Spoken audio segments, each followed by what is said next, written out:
Assalamualaikum warahmatullahi wabarakatuh. Alhamdulillahi wahdah, wassalatu wassalamu ala man la nabiyya ba'dah. Amma ba'd. Yang saya hormati pimpinan cabang Aisyah Sumberjo, ibu-ibu sekalian, jamaah kajian ketarjian PCA Sumberjo yang dimuliakan Allah. Alhamdulillah pada sore hari ini, meskipun cuacanya mendung dan gerimis, tapi kita tetap istiqomah dalam upaya kita tafaqquh fiddin, mengkaji agama dengan mentradisikan kajian ketarjian di lingkungan warga Muhammadiyah. Salawat dan salam semoga senantiasa terlimpahkan kepada uswah kita Nabiullah Muhammad sallallahu alaihi wasallam, keluarganya, sahabatnya, dan seluruh orang yang mengikuti sunnahnya sampai hari kiamat. InsyaAllah kita sudah selesai tentang kaifiyatus shalah, mulai dari kita membaca HPT sampai praktek. Jih Bu ya? Jih napa mboten? Jih ya. Nah saat ini sekarang kita masuk pada pembahasan sholatul jamaah. Sholatul jamaah. Jenengan bisa lihat di halaman 113. 113.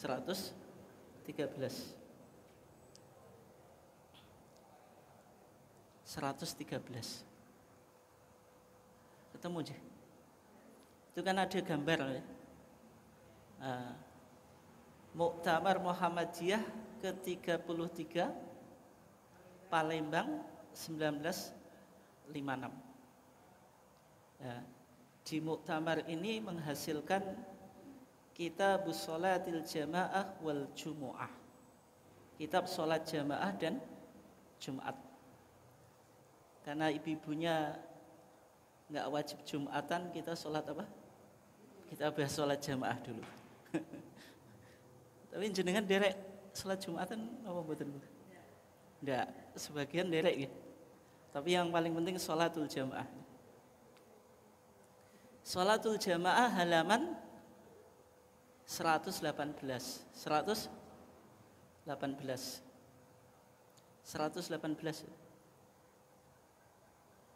Ketemu Bu ya? Sholatul jamaah. Sholat jamaah. Saya kasih pengantar dulu ya. Jadi sholat itu bisa dilaksanakan secara fardiyah, secara sendirian, bisa dilaksanakan secara jamaatan, secara apa? Berjamaah. Kalau sholat sendiri, ya berarti tidak ada imam, tidak ada makmum. Kalau jenengan sholat sendiri, imam atau makmum Bu? Ya bukan imam, bukan makmum. Yang kedua, sholatul jamaah. Kalau sholatul jamaah, namanya jamak, itu kan lebih dari satu. Lebih dari satu atau lebih dari dua? Kalau dalam bahasa Arab itu ada mufrad, ada mutsana, ada jamak. Mufrad itu menunjukkan bilangan satu, mutsana dua, jamak tiga, dan seterusnya.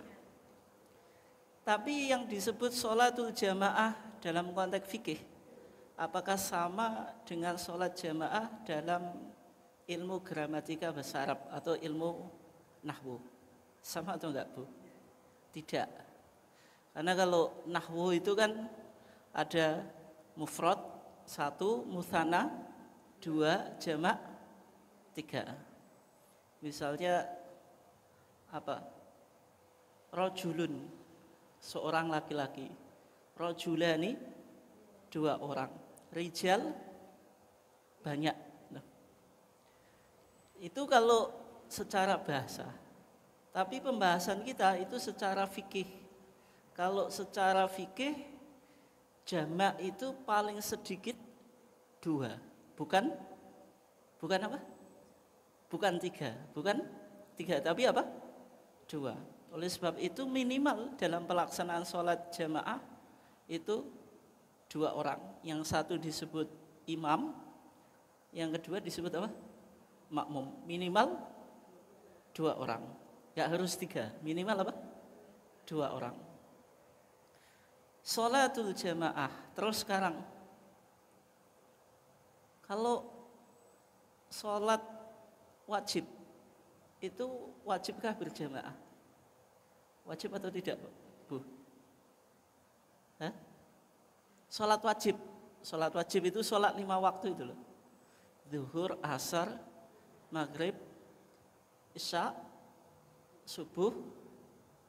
Wajib berjamaah atau enggak? Hah? Jenengan kok ragu-ragu, enggak ujian saja kok.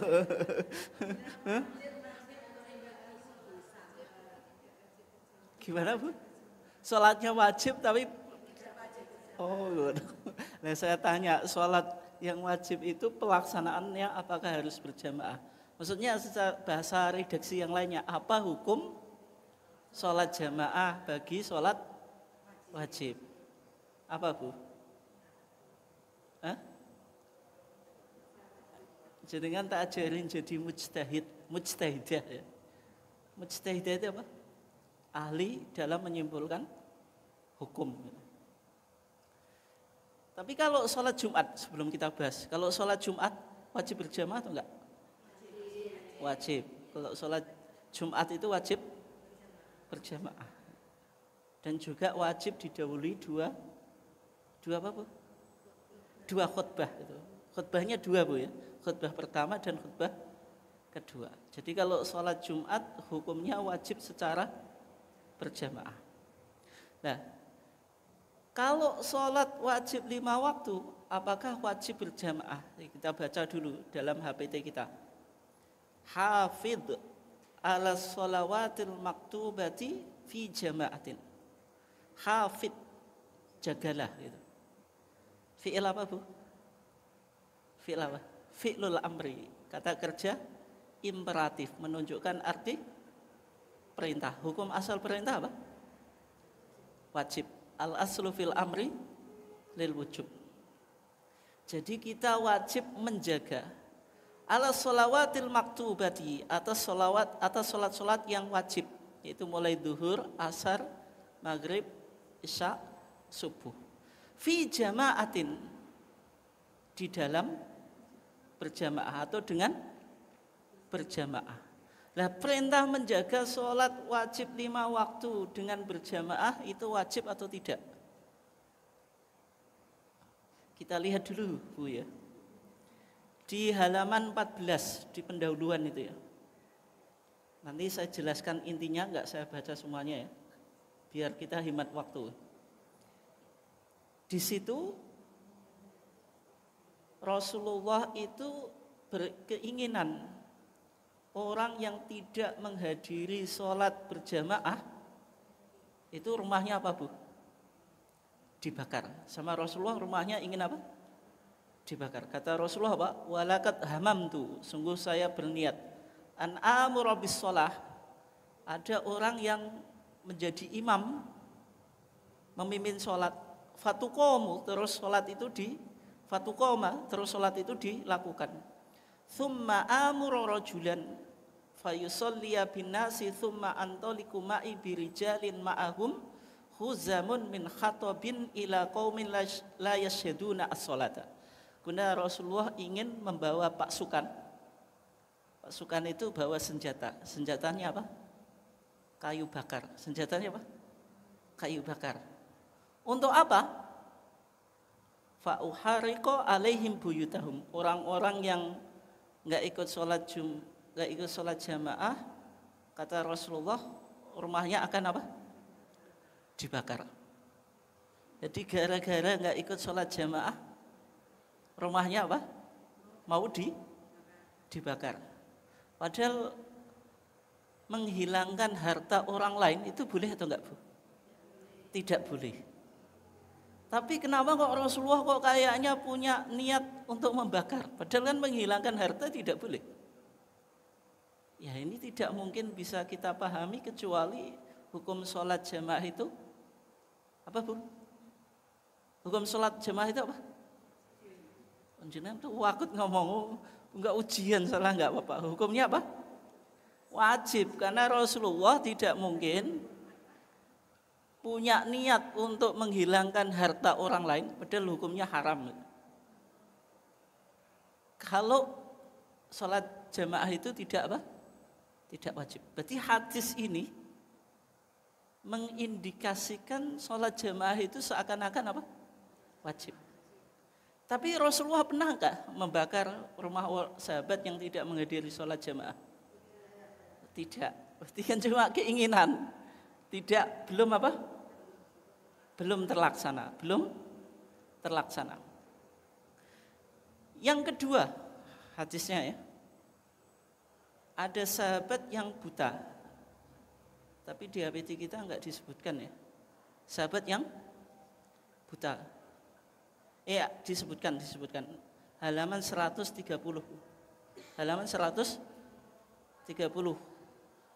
Yang di tengah itu ya, nanti jenengan baca sendiri. Saya jelaskan poinnya saja. Ada sahabat yang buta. Siapa Bu? Sahabat yang buta. Difabel. Siapa? Terkenal sekali itu. Yaitu Abdullah ibn Umi Maktum. Siapakah Abdullah ibn Umi Maktum? Salah satu muadzinnya Rasulullah. Rasulullah itu kalau sholat subuh punya 2 muadzin.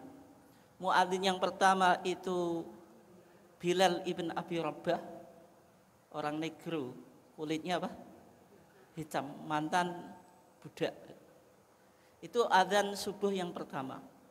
Adzan subuh yang kedua itu dikumandangkan oleh Abdullah ibn Umi Maktum. Dia buta, enggak tahu waktu kecuali ada orang yang mengasih tahu kalau sudah masuk waktu apa? Subuh. Abasa wa tawalla. Itu kan Nabi itu kedatangan tokoh kafir Quraisy. Kedatangan orang yang status sosialnya tinggi. Tiba-tiba Abdullah ibn Umi Maktum, sahabat yang buta, enggak punya status sosial. Normalnya jenengan kalau ditamui pejabat dengan orang biasa gitu. Jenengan sambut yang mana, Bu? Sambut yang mana? Sambut pejabat ya. Rasulullah juga semacam itu. Rasulullah pingin orang kafir Quraisy itu, tokoh-tokohnya itu disambut. Rasulullah berharap mereka masuk Islam. Abdullah ibn Umi Maktum, orang yang enggak punya status sosial, mau konsultasi tentang masalah apa? Agama kepada Rasulullah, tapi dicuekin. Makanya turun apa? Abasa wa tawalla anja'ahul a'ma. Yang datang kepada Rasul orang yang buta itu siapa? Abdullah ibn Umi Maktum. Maka ini tokoh yang cukup penting. Nah, Abdullah ibn Umi Maktum di kasus sholat jamaah ya, itu konsultasi kepada Rasulullah, ingin minta keringanan supaya tidak usah mendatangi sholat jamaah. Ya Rasulullah, innahu laisa liqaidun yaqudunu ilal masjid. Ya Rasulullah, saya itu enggak punya orang yang nuntun saya ke masjid. Orang buta mendatangi masjid itu kan butuh orang yang nuntun. Ya kan? Yang nunjukin apa? Jalan. Maunya Abdullah ibn Maktum supaya dikasih rukhsah. Rukhsah itu apa? Dispensasi untuk sholat di rumah. Falamma walaja'ahu sallallahu alaihi wasallam faqala lah hal tasma'un nida. Ketika Abdullah ibn Umi Maktum mau pulang, itu sama Rasulullah ditanya, hal tasma'un nida, apakah engkau masih mendengar azan? Orang yang buta di rumah kedengaran azan atau enggak, Pak? Kedengaran azan atau enggak, Bu? Dengar. Apalagi sekarang kan gitu. Dulu belum ada speaker itu. Kata Abdullah ibn Maktum, na'am, ya. Qala fa'ajib, kalau gitu penuhi panggilan azan. Padahal itu orang yang buta. Punya kekurangan. Berangkat ke masjid biasanya ada yang nuntun. Ini enggak ada apa? Yang nuntun, karena ia masih mendengarkan azan, disuruh apa? – mendatangi. Berarti hadis ini, Bu, mengindikasikan hukum sholat jamaah itu wajib atau enggak? Wajib atau enggak? Jangan takut sekali. Wajib ya. Ini pendapat yang pertama. Berarti sholat jamaah hukumnya apa? Wajib. Itu sebagaimana mazhab Hambali. Al-Imam Ahmad bin Hambal mengatakan sholat jamaah itu hukumnya wajib. Makanya kalau di Mekah itu waktu sholat jamaah itu semua toko ditutup. Karena mazhabnya apa? Mazhabnya apa? Mekah mazhabnya apa? Syafi'i, Hambali. Mazhab resmi kerajaan Saudi Arabia itu Hambali. Mengikuti Al-Imam Ahmad ibn Hambal Asy-Syaibani. Terus sekarang, tapi di hadis yang lain, ini hadisnya jenengan sering dengar. Rasulullah bersabda, afdalu apa bu? Sholatul jamaati afdalu min sholatil faddi bisab'in wa isrina darajah.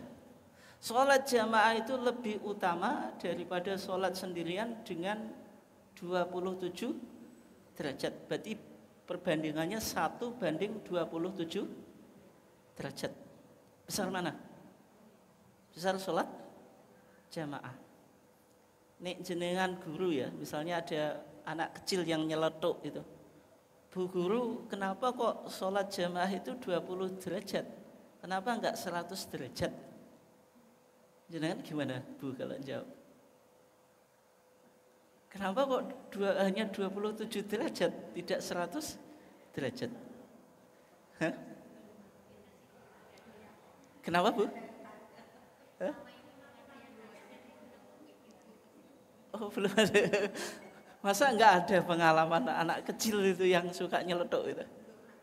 Belum ada, ya tak celetuki. Jenengan jawabnya gimana? Hah?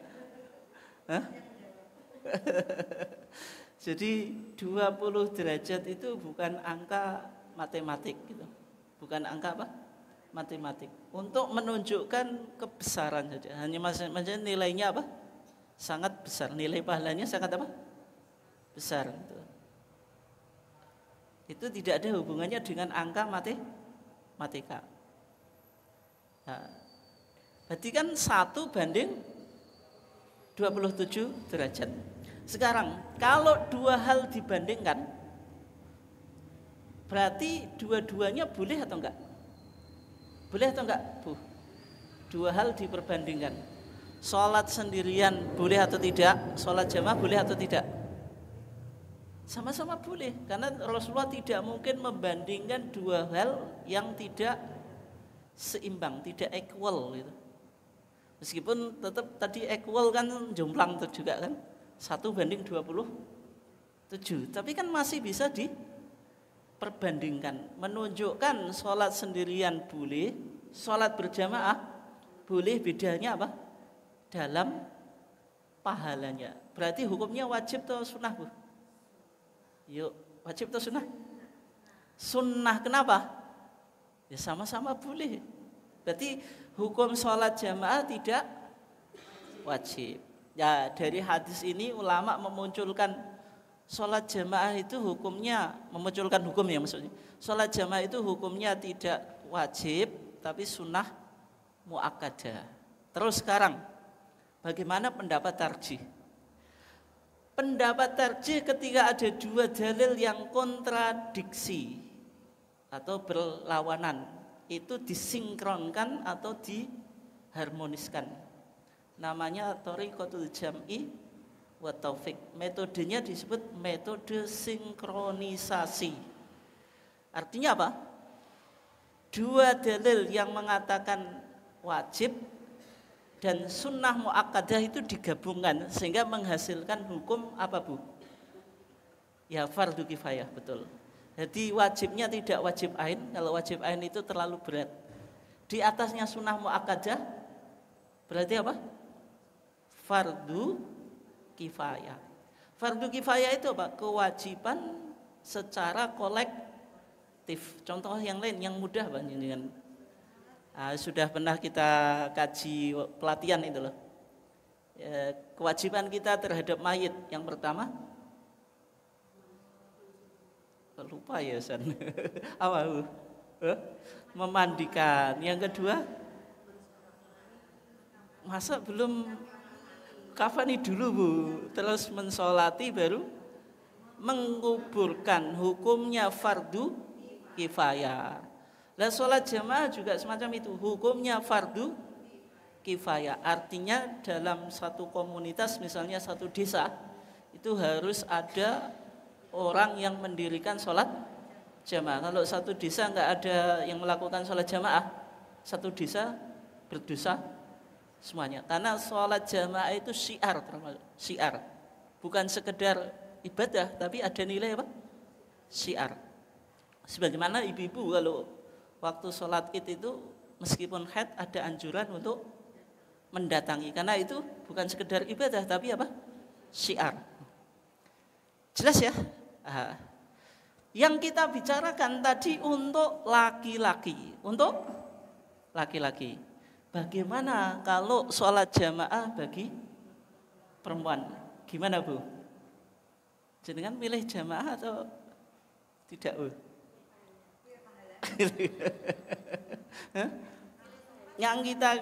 Yang kita kaji itu hukum sholat jamaah bagi laki-laki. Terus sekarang bagaimana hukum sholat jamaah bagi perempuan? Jenengan lihat ya di HPT-nya halaman 298.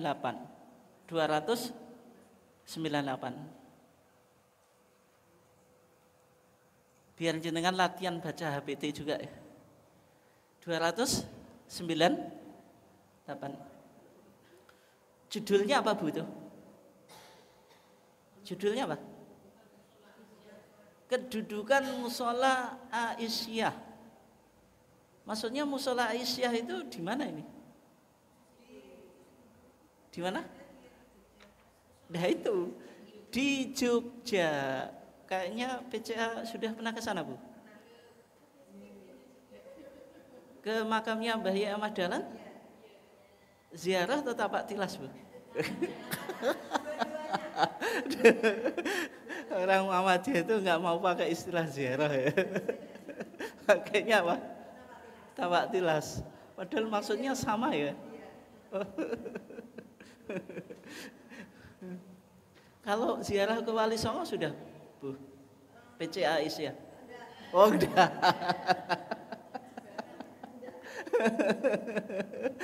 Ya enggak ada agenda ziarah ke Wali Songo gitu ya? Ada atau enggak? Oh enggak ada. Guyonan saja Bu, guyonan.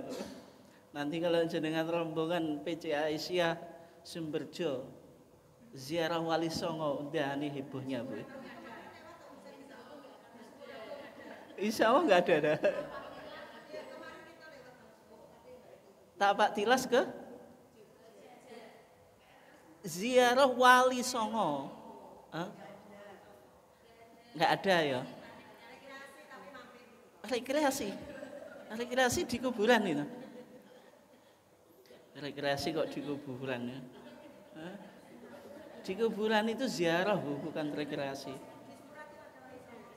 Wali Songo.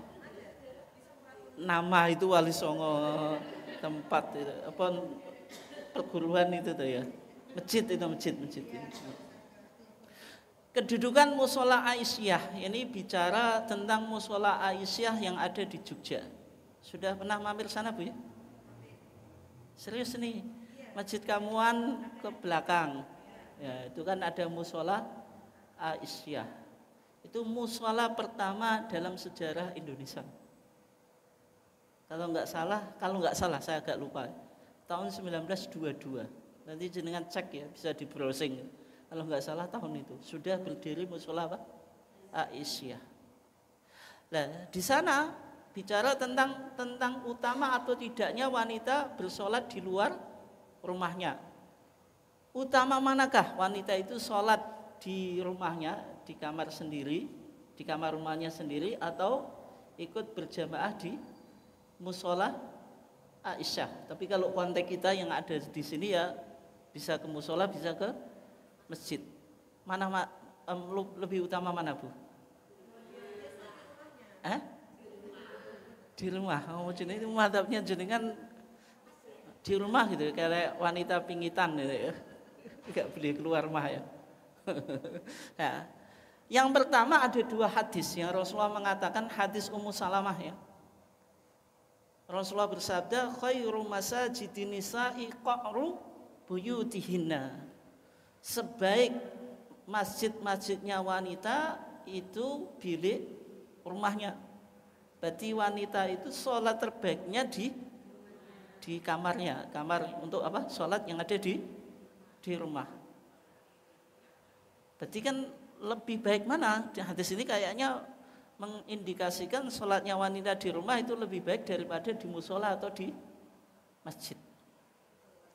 Tapi di hadis yang kedua, hadis kedua ya, halaman 299 paling atas itu, ketika ada sahabat yang sangat protektif, sangat apa? Protektif. Istrinya itu sama sekali nggak boleh diberi akses untuk keluar rumah, termasuk ke masjid itu. Rasulullah malah bersabda, la tamna'u ima Allah masajidallah. Janganlah kamu melarang hamba-hamba Allah dalam masjid-masjid Allah. Maksudnya seorang suami tidak boleh menghalang-halangi misalnya istrinya izin untuk sholat jamaah di masjid, kemudian apa? Dilarang. Suami tidak boleh apa? Melarang. Berarti ada dua hadis yang bertentangan. Di satu sisi sebaik tempat sholat wanita itu di bilik rumah. Hadis yang kedua, Rasulullah apa? Melarang sahabat laki-laki apa? Mencegah istrinya untuk keluar ke masjid. Yang ingin ke masjid itu kan nggak hanya haknya laki-laki dan juga haknya apa Bu? Perempuan. Ya kayak ziarah kubur. Ziarah kubur bagi laki-laki jelas hukumnya sunnah, tapi bagi perempuan sunnah atau enggak Bu? Ada madharat kalau perempuan melakukan ziarah kubur. Madharatnya apa Bu? Terjadi goncangan secara psikologis. Apa Bu? Nangis, ya kan? Ya kan? Ya atau enggak Bu? Berarti ketika ziarah kubur itu menjadikan hidupnya tidak bahagia. Kalau sering-sering kan sedih, nangis itu, menyesali sesuatu yang sudah berlalu. Maka kan kaidahnya apa? Apa Bu? Oh, merana ya. Tapi kalau meratapi enggak boleh gitu. Kan kaidahnya yang berlalu biarlah berlalu. Marilah kita tatap masa depan yang lebih. Jangan kok hafal gitu. Nah, tapi kan ziarah kubur itu di salah satu hikmahnya, zuru al-kuburo litadkurul akhirah. Ziarahlah kamu ke kuburan supaya kamu ingat akhirat, ingat kematian. Yang butuh ingat kematian dan ingat akhirat itu apakah khusus bagi laki-laki?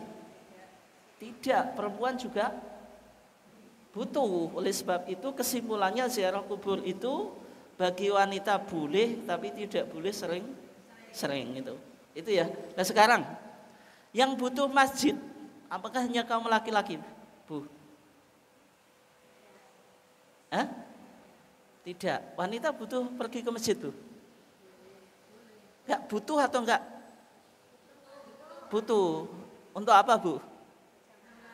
Berjamaah. Yang lainnya? Ya, kayak sekarang jenengan pergi ke masjid.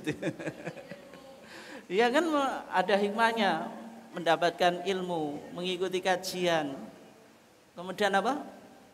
Membangun hubungan sosial, silaturahmi. Oleh sebab itu, kesimpulannya kalau ada dua hadis yang bertentangan, maka disinkronkan, dikompromikan. Dilihat hikmahnya. Kalau jenengan di masjid itu sholatnya lebih khusyuk, sholat sendirian dengan jamaah khusyuk mana, Bu? Berjamaah. Terus ibadah sendirian dengan ada temannya, itu termotivasi mana? Ada temannya. Di masjid selain itu ada hikmahnya atau enggak? Ada, bisa jadi di masjid sambil belajar Quran, sambil ngaji, sambil ini ikut pengajian. Kan banyak hikmahnya. Oleh sebab itu dilihat apa Bu?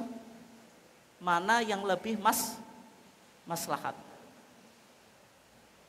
Terus berikutnya, wanita sekarang apakah dilarang suami keluar rumah? Jenengan shopping ke mall, boleh atau enggak Bu? Ibunya langsung boleh. Nah sekarang kalau shopping di mall, laki-laki di mall dengan laki-laki di masjid itu lebih garang mana Bu? Lebih garang mana? Di mall. Kalau wanita di mall saja boleh, masa di masjid enggak boleh? Itu kan logika apa Bu? Logika enggak waras ya. Nah, oleh sebab itu wanita tetap boleh sholat di masjid. Ya di antara syaratnya Bu yang penting itu tidak boleh pakai wangi-wangian. Wangi-wangiannya kalau pakai wangian wanita boleh wangian boleh atau enggak boleh? Sekedar untuk menghilangkan bau badan. Tapi kalau jenengan ke masjid pakai wangi-wangian, orangnya lewat, wangi-wangiannya masih tertinggal, itu boleh atau enggak? Oh itu geger buat di masjid. Ini baunya siapa?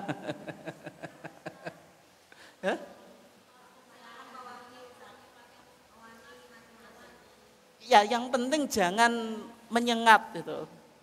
Kalau sekedar harum gini ya biasa saja. Maksudnya yang terlalu menyengat sehingga memunculkan perhatian. Orang yang seharusnya tidak perhatian menjadi apa Bu?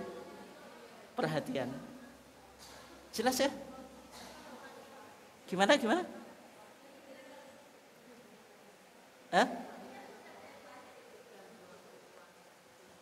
Nah itu hukum sholat jamaah. Jelas ya? Tapi tentu ya hukumnya wanita dengan pria itu hukumnya berat mana Bu? Berat pria atau berat apa laki-laki dalam konteks menghadiri sholat jamaah. Kita lanjutkan ya halaman 118 tadi. Fil masjidi, jamaah itu boleh di masjid. Awil musola, di musola juga apa? Boleh. Au ghairihima atau selain dari keduanya. Di sholat jamaah boleh di masjid, boleh di musola, boleh di tempat yang lainnya. Tapi lebih baik mana jamaah di masjid dengan jamaah di musola? Jamaah di masjid. Lebih baik mana? Jamaah yang jamaahnya banyak atau yang sedikit? Nah, tapi kalau jenengan punya musola, kalau jenengan nggak hadir di situ bisa mati itu musolanya. Mengutamakan di masjid umum atau di musola samping rumah yang harus dijaga. Ya kalau semacam itu musola di samping rumah. Karena kalau jenengan nggak ikut nanti musolanya bisa mati. Bisa apa? Mati. Wala ta'jal ilaiha hatta taqdiya hajataka.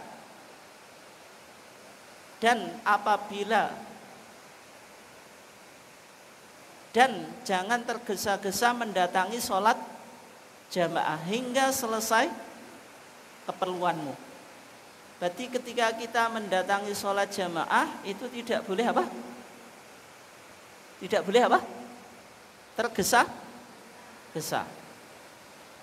Wa in uqimatis sholat, meskipun sholat itu diqomati, famsi ilaiha bisakinah. Berjalanlah mendatangi sholat jamaah itu dengan tenang. Nah, di antara keperluan yang penting untuk kita apa Bu? Pahami sesuai dengan hadis Nabi ya. Di antara udzur kita mendatangi sholat jamaah tidak tergesa-gesa, mari datang terlambat nggak apa-apa. Itu misalnya orang yang makan suruh makan dulu. Suruh apa? Makan dulu meskipun ketinggalan sholat jamaah. Misalnya makan malam ya, ibu-ibunya masak itu, masak ya. Masaknya sudah matang, ternyata adzan sholat isya, padahal hidangannya sudah dihidangkan. Makan dulu atau sholat isya dulu? Makan dulu. Itu makan dulu ya. Kecuali jenengan bisa menahan. Menahan ini maksudnya laparnya tidak terlalu lapar. Tapi kalau jenengan sangat ingin makan, kemudian mendatangi sholat, itu pasti sholatnya jelas nggak khusyuk gitu. Yang dipikirkan apa? Makan. Makanya yang semacam itu boleh mendahulukan hajat kita. Boleh mendahulukan apa? Hajat kita. Meskipun kita terlambat sholat.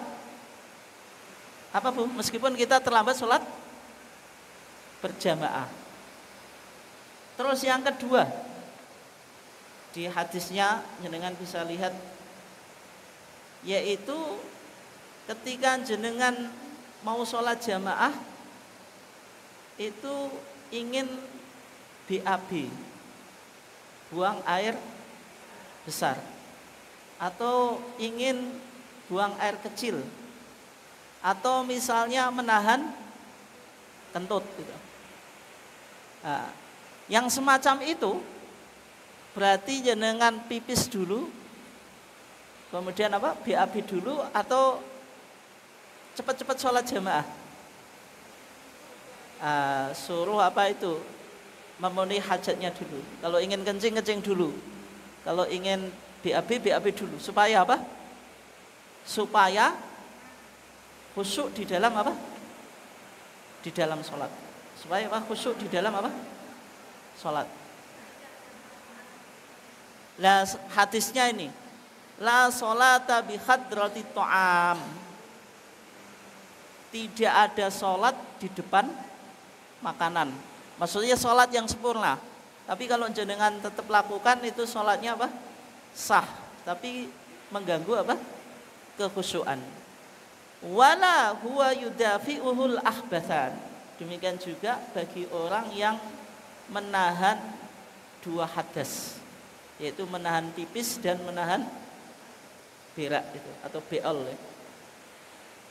Itu diantara uzur kalau kita mendatangi sholat jamaah, boleh apa? Tidak tergesa-gesa. Kenapa kok dalam mendatangi sholat jamaah itu tidak boleh tergesa-gesa? Kenapa? Kan banyak orang yang mendatangi sholat jamaah itu jempalian Bu. Pakai baju sampai bajunya apa itu? Gingsul ya? Apa namanya? Ya gingsul ya namanya. Nah, terus sandalnya kuali gitu. Sing tengen dadi sing ning kiwa gitu. Yang semacam itu baik atau enggak? Jempalian ternyata tiba Bu. Kalau kita sudah tua jatuh itu kan malu atau enggak Bu? Malu. Nah, makanya Nabi bersabda apa? Idza sami'tumul iqamah famsu ila shalah. Kalau kamu mendengar iqamat, maka datangilah ke salat. Wa alaikumus sakinah wal waqar. Hendaklah kamu tenang dan menjaga apa? Menjaga kehormatan. Wala tusri'u. Fama adraktum fasallu wa ma fatakum fa'atimmu. Ini salah. Jangan Bu siapa? Halaman 132. 132 ya. Itu kan wala tusrifu. Jangan tahu enggak? 132. 132. 132. Li haditsin rawahul jamaah Nabi Hurairah radhiyallahu anin Nabi sallallahu alaihi wasallam qala idza sami'tumul iqamah famsu ila sholati wa alaikumus sakinah wal waqara wa la tusrifu. Itu ya? Itu salah atau betul itu? Itu salah Bu, yang betul wala tusri'u. Kalau tusrifu itu berlebihan. Kulu washrabu wala tusrifu. Kalau ini wala tusri'u itu salah itu.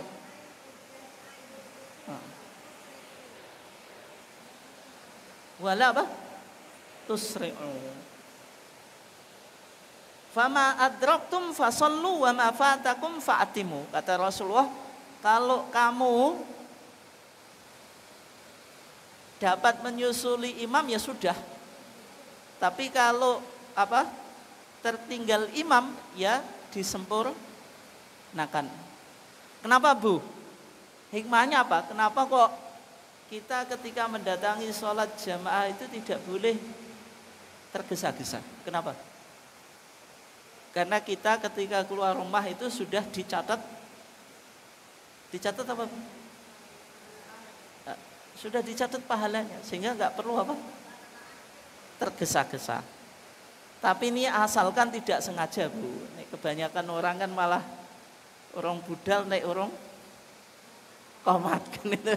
Naik komat lagi jempalian. Kalau itu disengaja.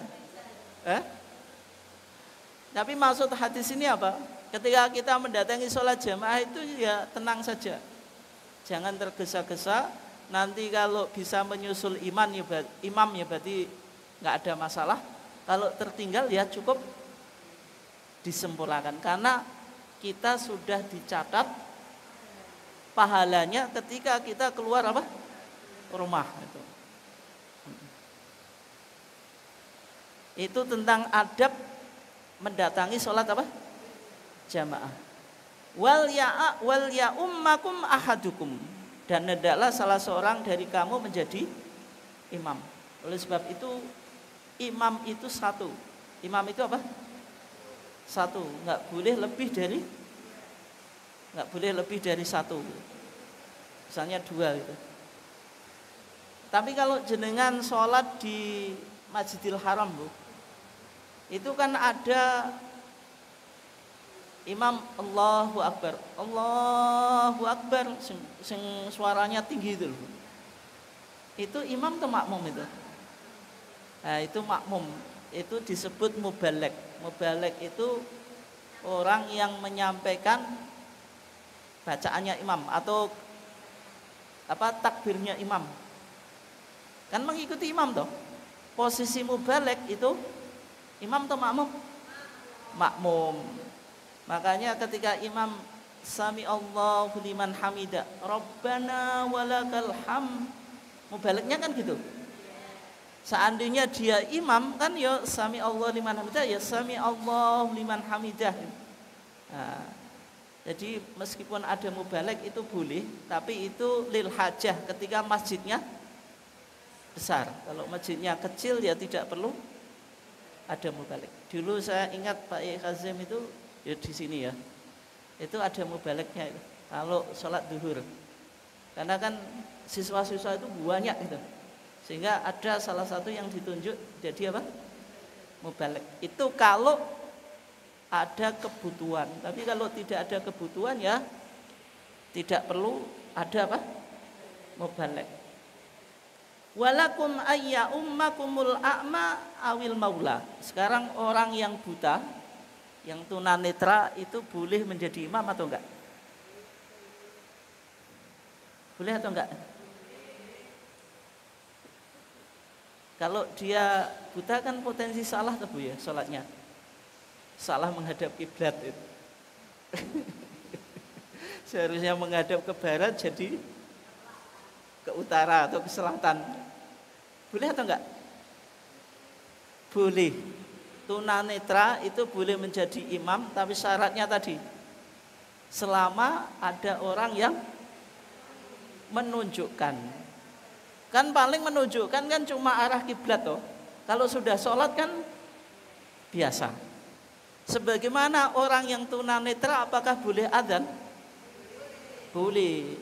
Semuanya itu dilakukan oleh Abdullah ibn Umi Maktum. Ketika Nabi itu keluar dari Madinah, maksudnya bepergian, Nabi itu menunjuk Abdullah ibn Umi Maktum untuk mengimami marotain 2 kali. Yusolli bihim, mengimami para sahabat padahal wa huwa a'ma. Beliau seorang sahabat yang tunanetra. Berarti hukumnya apa? Boleh. Orang yang buta menjadi imam boleh. Muadzin juga boleh, sebagaimana yang dilakukan Abdullah ibn Umi maktum. Terus yang penting ini mulai penting pembahasannya. Sekarang tadi imam maksimal 1, minimal imam itu ya 1, maksimal apa? 1. Kalau makmum minimal berapa? 1. Sekarang yang menjadi pertanyaan, ketika makmum itu jumlahnya 1, di manakah posisi makmum? Di kanan atau di kiri, Bu? Sejajar atau mundur ke belakang?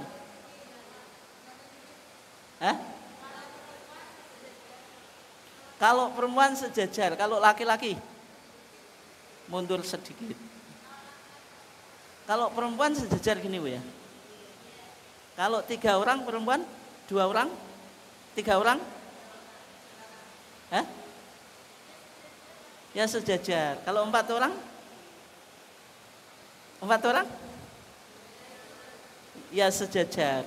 Kalau laki-laki makmumnya 1,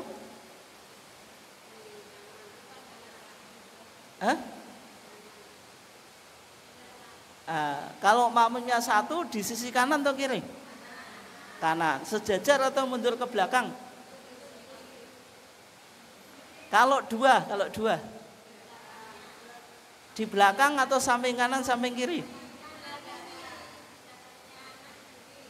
Kanan kiri, Bu ya. Jadi imamnya di tengah, makmumnya kanan dan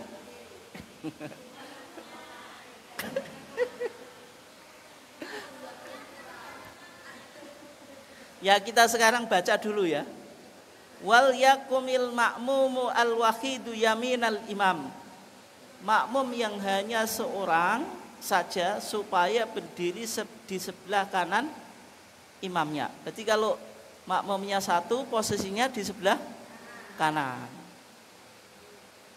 Wal ithnani fasaidan khalfahu. Sedang apabila 2 orang atau lebih supaya di belakang imam, tidak kanan tidak kiri, Bu. Tapi apa? Di belakang. Sekarang kita lihat hadisnya ya. Kita lihat apa? Hadisnya.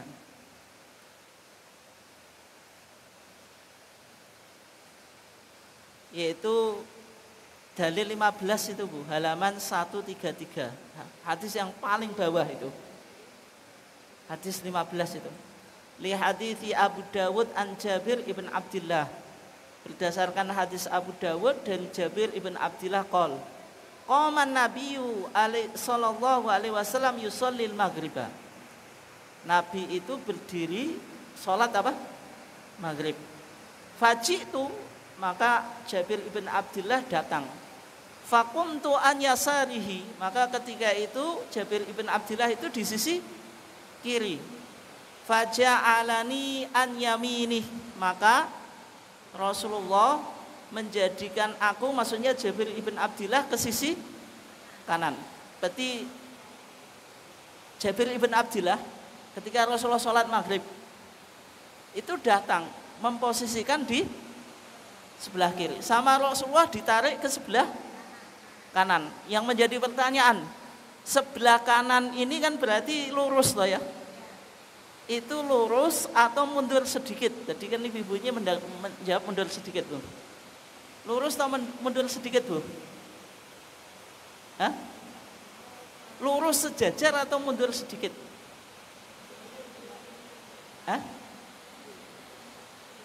Kalau mazhab Syafi'i itu mundur sedikit, tapi kalau tarjih sejajar, Bu. Sejajar. Berarti kalau makmum 1 sejajar dengan imam, tidak perlu mundur sedikit. Meskipun saya tahu mayoritas, karena kita di Indonesia kan bermadzhab apa? Syafi'i, itu kalau makmumnya 1 itu mundur sedikit. Iya atau enggak? Saya ngomong laki-laki loh, bukan ya, mundur sedikit toh. Tsumma ja'a shahibun li fasaffafana khalfahu. Kemudian datang temannya lagi, maka Nabi membuat shaf Jabir ibn Abdullah dengan sahabatnya itu di belakang. Sehingga kesimpulannya apa? Kalau makmum itu 1 posisinya sejajar dengan imam di samping kanan atau kiri? Kanan. Tidak mundur ke belakang loh. Mundur ke belakang itu pendapat mazhab Syafi'i. Kok kita katakan tidak mundur ke belakang? Nggak ada penjelasan. Kalau Jabir ibn Abdillah itu mundur sedikit. Mazhab Syafi'i itu cuma khawatir kalau kakinya makmum itu mendahului imam, maka sholatnya apa? Batal. Tapi kan nggak ada penjelasan. Gitu. Dari hadis ini bisa kita simpulkan kalau makmumnya satu, sejajar di sebelah kanan. Kalau makmumnya dua, maka yang di samping tadi mundur, kemudian apa Bu?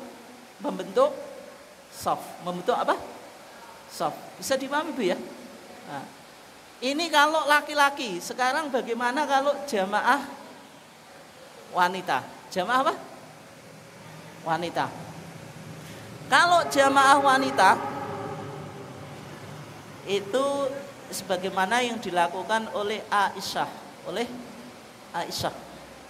ketika Aisyah mengimami wanita di zaman Nabi, faqamat wasatohunna, maka Aisyah itu memposisikan di tengah-tengah. Berarti kalau ibu-ibu jamaah itu imamnya nggak perlu maju, cukup apa? Di tengah, nggak perlu apa? Maju. Sehingga kalau jamaah wanita Bu, makmumnya satu, makmumnya sebelah mana? Kanan. Makmumnya dua, kanan kiri atau kiri semuanya? Kalau makmumnya tiga, ya pokoknya itu sampai membentuk softnya sampai apa? Sampai penuh. Jadi kalau perempuan imamnya tidak perlu apa? Maju. Tidak perlu apa? Maju. Jelas atau enggak ini Bu?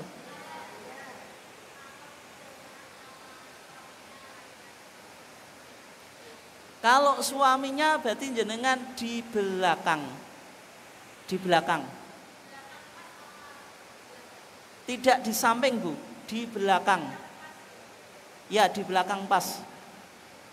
Tidak di samping. Kecuali kalau misalnya tempat jenengan tidak memungkinkan. Kan bisa jadi kamar itu kan sempit toh. Kalau kamar itu sempit, maka boleh di sampingnya. Kalau sempit, tapi kalau kamarnya itu normal, berarti posisinya jenengan di belakang. Bisa paham atau enggak Bu? Perlu dipraktekkan atau enggak nih? Praktekkan Bu ya. Jenengan yang praktek, saya yang ngasih komando itu.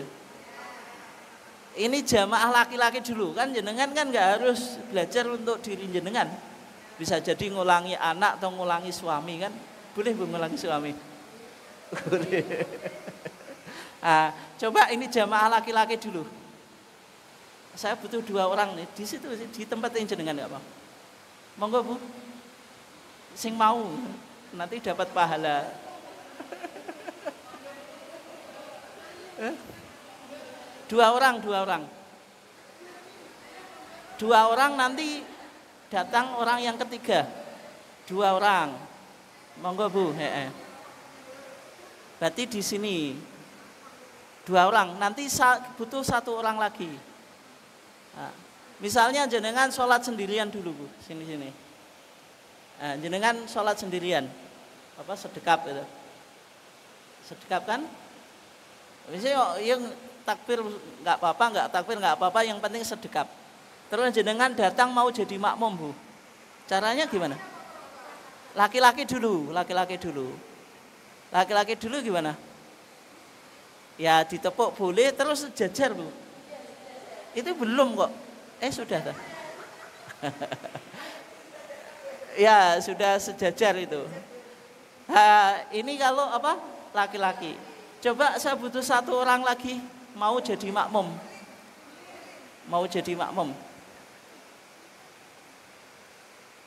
Kalau mau jadi makmum berarti jenengan apa, Bu? Enggak di belakang, Bu. Laki-laki. Ini laki-laki ya? Ya ditepuk. Jenengan turun apa? Mundur ke belakang terus ya, ini kalau apa? Laki-laki. Kalau datang makmum lagi ya berarti ya di sebelahnya. Oke. Jelas ya, ini makmum apa? Laki-laki. Sekarang praktek yang kedua, makmum perempuan. Kalau 2 orang gimana?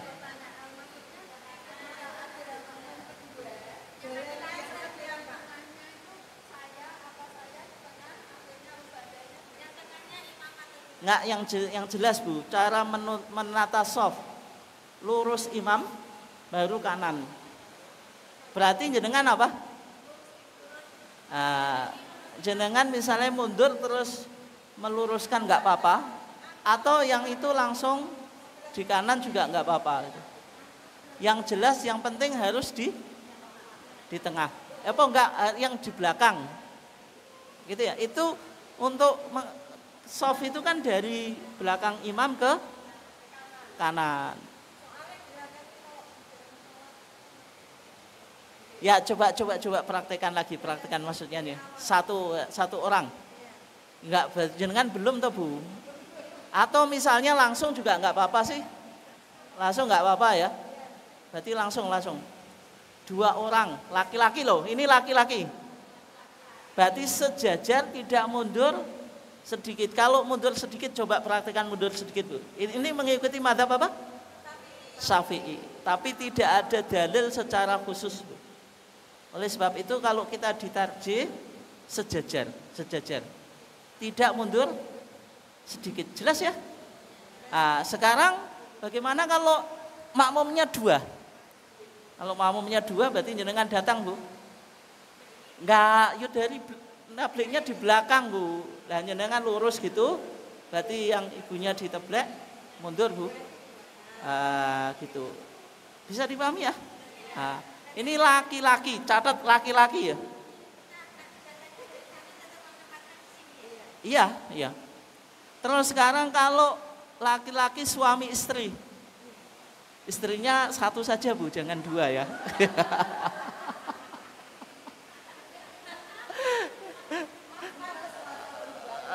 Ini suami istri, imamnya laki-laki. Berarti di belakangnya, Bu. Gimana? Di belakang pas. Kecuali kalau posisi kamar jenengan tidak memungkinkan, boleh di sampingnya. Tapi kalau kamarnya luas, apa? Di belakang. Oke, jelas ya? Terus sekarang imam perempuan, makmum perempuan. Kalau imamnya 1 di mana, Bu? Coba. Imamnya 1. Sama dengan laki-laki. Makmumnya 2. Boleh di kanan, boleh di kiri. Ya. Terus semacam itu. Itu kalau apa? Jamaah perempuan. Jelas ya? Itu khilaf ya, khilaf. Ada yang memahami kalau terlalu kanan sana kan juga yang paling afdol itu soft ya. Itu yang dekat imam, terus yang kanan. Kalau jenengan kanan dengan yang di sini dekat imam, ada yang mengatakan lebih baik yang dekat imam. Soalnya jamaah itu semakin jauh dari imam itu kan bacaan imamnya mungkin kurang terdengar, juga kurang apa? Khusyuk gitu. Bisa dipahami ya? Meskipun soft kanan itu hukum asalnya apa? Lebih utama dari soft kiri. Tapi yang terbaik di belakang imam, terus yang dekat dengan imam. Itu khilaf, ada 2 pendapat ya. Makanya kalau saya boleh kanan dulu atau apa, Bu? Kiri, yang penting berusaha untuk dekat imam. Jelas atau enggak nih? Nah, terus yang kurang apa? Sudah semuanya ya? Ada yang ditanyakan? Yang tentang ini, soft, ada yang ditanyakan?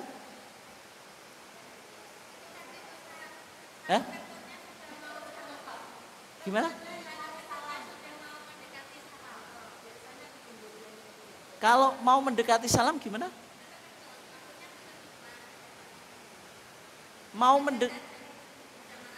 Ya, jamaah mau mendekati salam.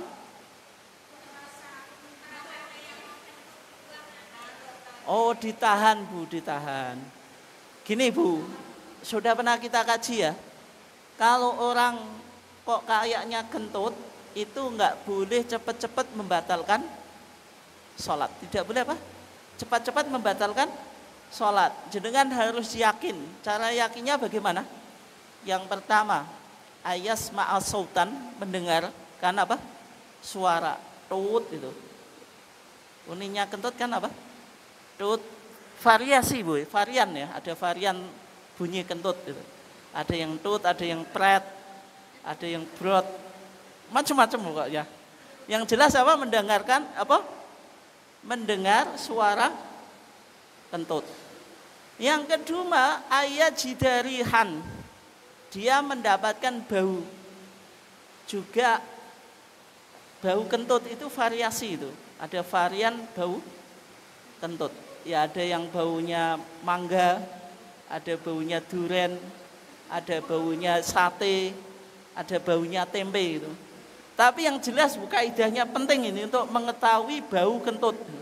Bau kentut itu ditentukan makanan yang jenengan konsumsi. Enggak mungkin jenengan makan tempe baunya sate, itu enggak mungkin.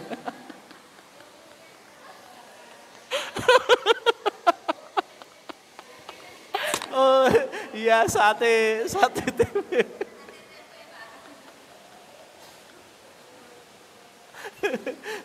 Nah, jadi kalau mau kentut itu ditahan nggak apa-apa. Kecuali kalau tadi jenengan, makanya sholat itu kalau pingin kentut dulu, kalau pingin kencing dulu, biar nggak nahan di dalam apa? Sholat. Tapi kalau jenengan kok merasa kayak kentut atau enggak, itu setan itu. Makanya tadi suruh apa? Meyakinkan dengan mendengar suara yang pertama, yang kedua mencium bau. Mendengarkan suara kentut, yang kedua mencium apa? Bau. Jelas ya? Terus ada pertanyaan lagi atau enggak? Hah?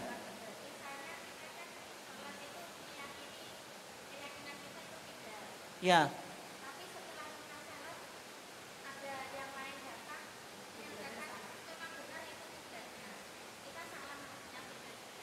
Kalau salah tidak perlu untuk mengulangi, karena Nabi itu pernah dalam bepergian itu salah menghadap kiblat.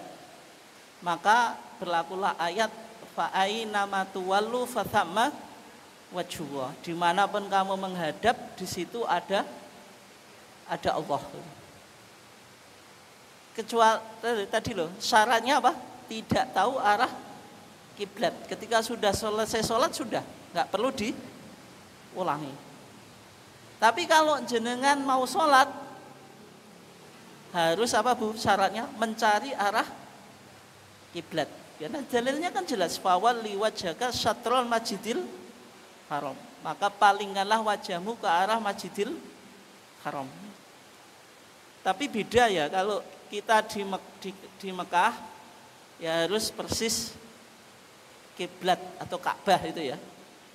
Tapi kalau kita di sini itu arahnya, meskipun mungkin secara fakta tidak persis lurus arah kiblat, tidak apa-apa itu. Jadi diperkirakan. Tapi kalau Ka'bah itu di depan kita, ya berarti harus lurus Ka'bah itu. Itu ya. Mungkin itu saja, kita tutup. Masih ada Bu ya, karena masih hujan juga, dengan pulang juga kehujanan gitu. Ya monggo Bu.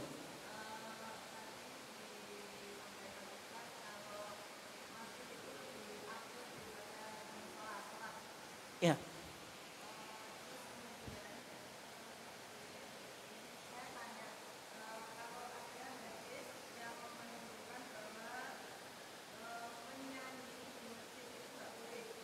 Menyanyi. Menyanyi.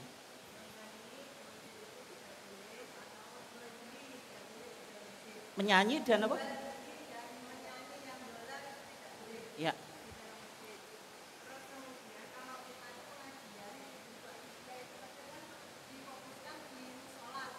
Ya.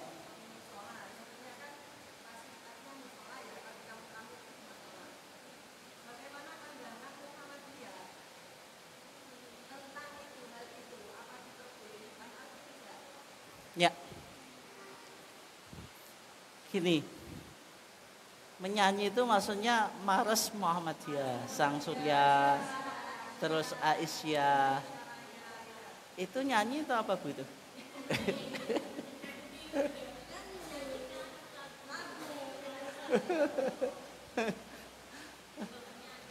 Ketika di zaman Nabi itu ada jariyah. Jariyah itu apa, wanita budak. Itu ghanian, keduanya itu nyanyi di Masjid Nabawi. Aisyah itu kan wanita yang masih muda, bukan perawan. Nek perempuan masih perawan itu kan ya seneng main-main, lihat kayak gitu ya suka. Ibu-ibu kan lihat tontonan ini seneng Bu ya. Aisyah juga kayak gitu. Sama Nabi ya dibiarin itu. Tidak apa? Tidak ditegur. Tapi kalau konteksnya apa Bu? Kalau Sang Surya Mares itu kan masih normal loh Bu. Kan tidak mengganggu apa? Sholat di masjid, kecuali kalau acara ibu-ibu Aisyah pas waktu sholat. Kan nggak pantas kan itu. Kalau di waktu-waktu yang biasa ya nggak apa-apa. Terus yang kedua, kalau jual beli ya, makanya di hadis Nabi itu kalau ada orang mengumumkan barang yang hilang di masjid, itu kita suruh mendoakan supaya tidak ketemu. Karena masjid itu dibangun bukan untuk transaksi jual beli gitu. Meskipun kalau saya di desa itu Bu, pas panen itu wong-wong pencari gabah itu apa jenis itu tempat itu loh, pingin cari kan petani kan wayah sekarang kan ya biasa sholat itu nanti tanya-tanya di dalam musola dalam masjid itu parinya sudah di itulah Bu. Itu kan nanti kadang melakukan transaksi jual beli kayak gitu, sebaiknya dihindari. Dihindari karena masjid itu dibangun bukan untuk apa? Jual beli. Mungkin itu masih ada yang lain atau enggak? Yang tadi Sang Surya.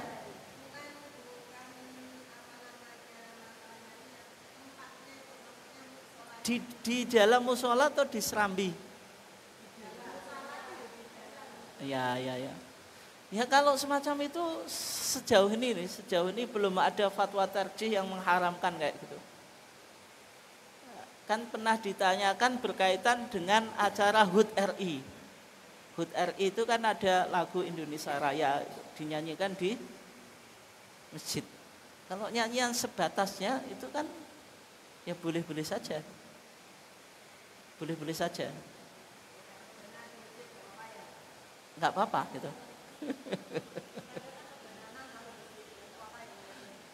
Ya kan nyanyiannya kan sebatasnya tuh Bu ya. Nah itu. Oke, yang lainnya masih atau kita tutup?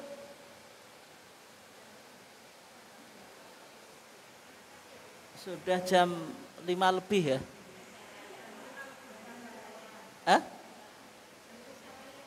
Ya. Karena sudah jam 5 lebih kita cukupkan. Kurang lebihnya mohon maaf. Wassalamualaikum warahmatullahi wabarakatuh.